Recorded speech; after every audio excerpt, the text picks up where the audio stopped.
فرش التراب يضمني. دو سوال مجھے کرنے ہیں.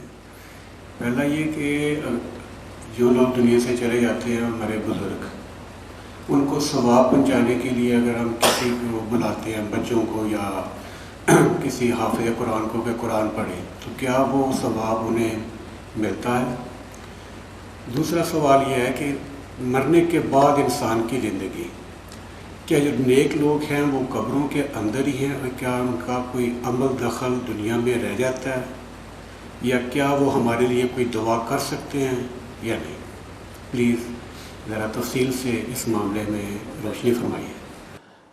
اس میں تو کیٹیگوریکل میرا جواب ہے کہ قطعاً نہیں، بلکہ یہ بدعت ہے. یعنی یہ بجائے آپ کو کوئی ثواب دلانے کے الٹا جو ہے آپ پر گرفت ہو جائے گی. ایسی کوئی چیز صحابہ سے ثابت نہیں ہے، اور ہمارا دین وہی ہے، ما انا علیہ واصحابی. رسول نے فرمایا جس چیز پر میرا عمل ہے اور میرے صحابہ کا ہے، دین تو اصل میں وہی ہے. جہاں تک ایصال ثواب کا تعلق ہے، اس میں ہمارے ہاں ذرا کافی مختلف آراء موجود ہیں. مجھے اس رائے سے اتفاق ہے کہ مالی اگر کوئی عبادت ہے اس کا ثواب آپ اپنے کسی فوت شدہ بزرگ کو منتقل کر سکتے ہیں. مطلب آپ نے کسی بیوہ کی کوئی مدد کی ہے، کسی یتیم کی کوئی مدد کی ہے، کسی دینی کام میں پیسہ لگایا ہے، کوئی صدقہ جاریہ شروع کیا ہے خدمت خلق کے لیے وغیرہ وغیرہ، تو اس کی تو جو ہے اس کے ثواب کو منتقل کیا جا سکتا ہے کہ اللہ اس کا ثواب میرے والد یا میری والدہ کے منہ کو پہنچا دے. جسمانی نہیں. آپ نماز پڑھ کے کہیں اس کا ثواب، یا روزہ رکھ کر کہیں کہ اس کا ثواب، یا یہ کہ آپ قرآن پڑھ کر کہیں، یہ آپ ہی کو ثواب ہوگا. آپ خود پڑھیں گے آپ کو ثواب ہوگا. البتہ ایسے تمام افعال کے بعد جب آپ اللہ سے دعا کریں گے، یہ نہیں کہیں گے کہ میرے اس فعل کا ثواب منتقل کر دے، اے اللہ میرے والدین کی مغفرت فرما. تو یہ کوئی نیک کام کرنے کے بعد جو ہے اس دعا کی تاثیر جو ہے وہ بڑھ جاتی ہے. بس اس پہلو میں انڈائریکٹلی اس کا ایک تعلق بن جائے گا.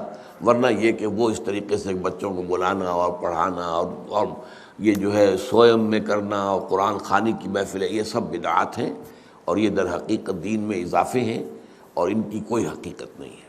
دیکھیے، انسانی زندگی کے یہ 3 دور ہیں.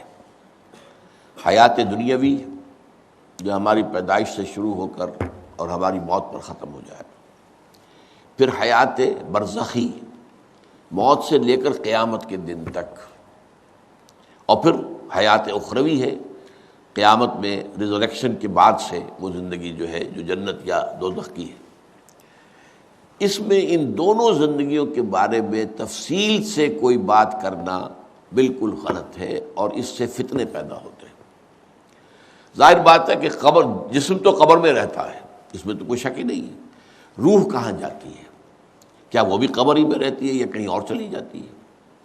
قرآن مجید میں سجین اور اعلیٰ علیین کا ذکر موجود ہے، لیکن یہ تمام چیزیں متشابہات میں سے ہیں. یہ تمام چیزیں قرآن مجید میں سورہ آل عمران کے شروع میں بیان کیا گیا ہے کہ ہم نے یہ کتاب اتاری ہے، اس میں کچھ آیات محکمات ہیں، کچھ متشابہات ہیں.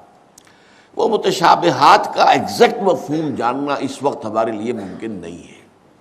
یہ تو جب اس عالم میں ہم پہنچیں گے تو معلوم ہوگا کہ ہاں یہ بات تھی کہ جو قرآن مجید میں اس طور سے کہی گئی تھی. لیکن یہ کہ اس وقت جو ہے جتنا کچھ ہمیں حدیث صحیح میں مل جائے یا قرآن میں مل جائے، اس عالم برزخ میں بھی یہ تو ہوتا ہے کہ جو نیک لوگ ہیں انہیں کچھ نہ کچھ جو ہے اثرات اچھے ان پر پڑتے رہتے ہیں، ان کی ارواح پر کہہ لیجئے، اور کچھ جو برے ہیں ان کے اوپر جو آخری انجام ہونا ہے اس کی کچھ ریفلیکشن ہوتی رہتی ہے، جس کو حدیث میں کہا گیا ہے کہ ہر قبر جو ہے وہ یا تو جنت کے باغیچوں میں سے ایک باغیچہ ہے یا دوزخ کے گڑھوں میں سے ایک گڑھا ہے. یا کہیں کہہ دیا جاتا ہے کہ کھڑکی کھول دی جاتی ہے اس میں، یا جنت کی طرف سے ٹھنڈی ہوائیں آئیں، خوشبوئیں آئیں، اور یا دوزخ کی طرف سے کہ آگ کی لپٹ آئے. دوزخ میں داخل ہوں گے قیامت کے بعد ہی، اور جنت میں داخل ہوں گے قیامت کے بعد ہی، لیکن اس کے کچھ آثار پڑنے شروع ہو جاتے ہیں. وہ جس کو انگریزی میں آپ کہتے ہیں coming events cast their shadows before, بعد میں آنے والے واقعات جو ہیں ان کے کچھ سائے جو ہیں پہلے سے آنے شروع ہو جاتے ہیں. تو اسی طرح سمجھیے کہ جو کچھ آخرت میں کسی انسان کے ساتھ ہونا ہے اس کا ایک عکس جو ہے وہ عالم برزخ میں شروع ہو جاتا ہے۔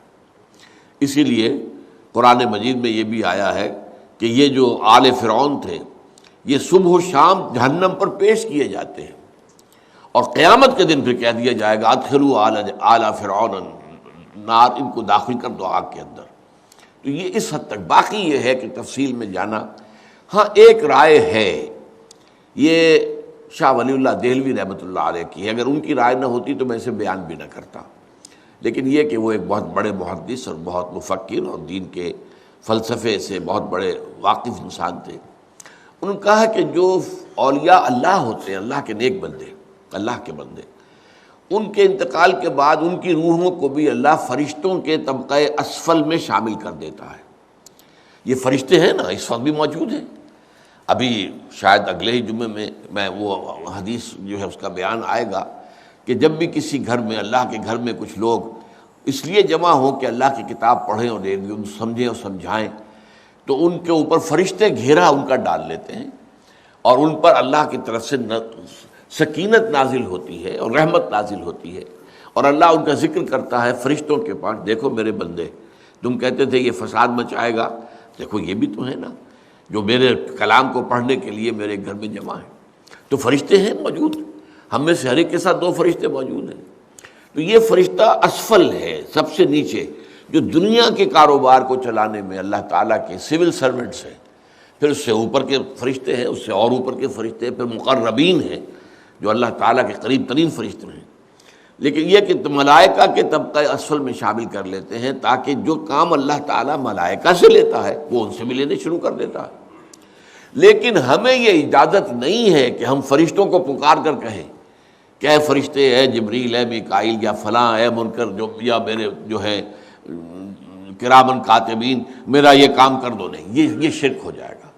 اسی طرح ہو سکتا ہے کہ انبیاء کی ارواح جو ہے وہ بھی اللہ تعالیٰ نے شامل کی ہوئی اس لشکر کے اندر، وہ کام کر رہے ہوں اور وہ اللہ تعالیٰ کے حکم سے مختلف معاملات جو ایگزیکیوٹ کرتے ہوں، لیکن ہم کسی کو پکار نہیں سکتے۔ بس یہ اگر آ گیا میدان تو یہ پھر جو ہے شرک شروع ہو جائے گا۔ هي الحلقات تحفظني بآيات من القرآن، هي الحلقات تملأني بحب المصطفى العدنان.